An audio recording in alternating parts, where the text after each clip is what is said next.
Hello दोस्तों, GS संसार all competitive exam में आप सभी का स्वागत है। दोस्तों, अभी तक हम लोग ने पॉलिटी में भारतीय संविधान के भाग और अनुसूचियाँ देखी हैं, उनकी 12 अनुसूचियाँ।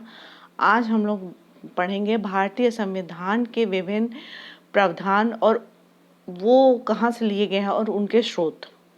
ठीक है, तो सबसे पहले न्यायपालिका की स्वतंत्रता, न्यायिक पुनर्विलोकन, कार्यपालिका प्रमुख के रूप में राष्ट्रपति, सशस्त्र सेनाओं के सर्वोच्च कमांडर के रूप में राष्ट्रपति, राज्यसभा के पदेन सभापति के रूप में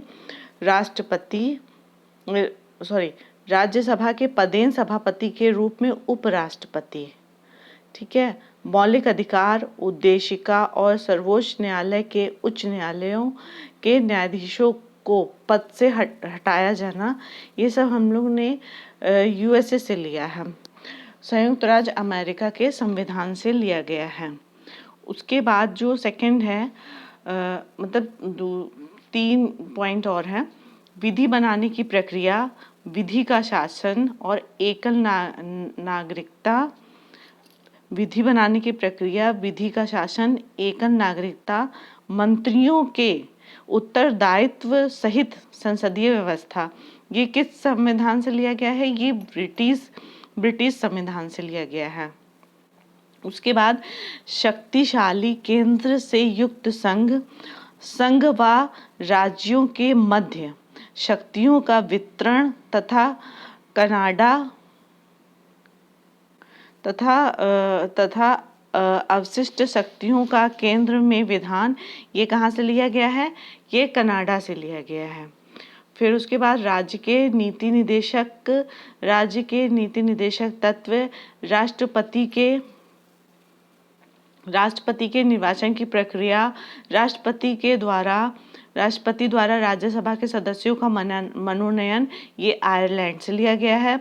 फिर आपातकाल व मौलिक अधिकारों पर इसके प्रभाव, ये भी जो है ये जर्मनी के संविधान से लिया गया है। देखिए, मैं यहाँ लिखना भूल गई, ये आपातकाल जर्मनी से लिया गया है। समवर्ती सूची, व्यापार, वाणिज्य तथा इन सब का प्रावधान जो है ऑस्ट्रेलिया से लिया गया है। संविधान संशोधन दक्षिण अफ्रीका से लिया गया है।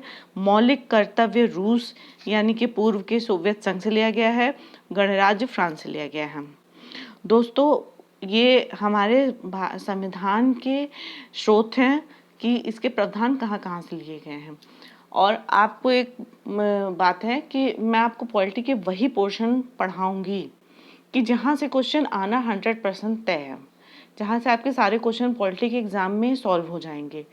इसलिए मैं आपको लिस्ट बाय लिस्ट ये प्रोवाइड कराती जाऊंगी, जिससे कि आप अपना प्रिपेयर होते रहिएगा। कोई भी एग्ज़ाम हो, अभी जीआईसी का होने वाला है, एलटी ग्रेड का एग्ज़ाम, उसमें जीएस आएगा, टेट में जीएस आएगा, यहाँ तक कि यूपीपीसीएस जो होने वाला है 12 अक्टूबर को, उसमें भी जीएस आएगा। पॉलिटी का मैं आपको वही पोर्शन कराऊंगी जहाँ से आपके क्वेश्चन 100% फंस सके। जी, चैनल पसंद आया हो तो लाइक सब्सक्राइब कीजिएगा। Thank you.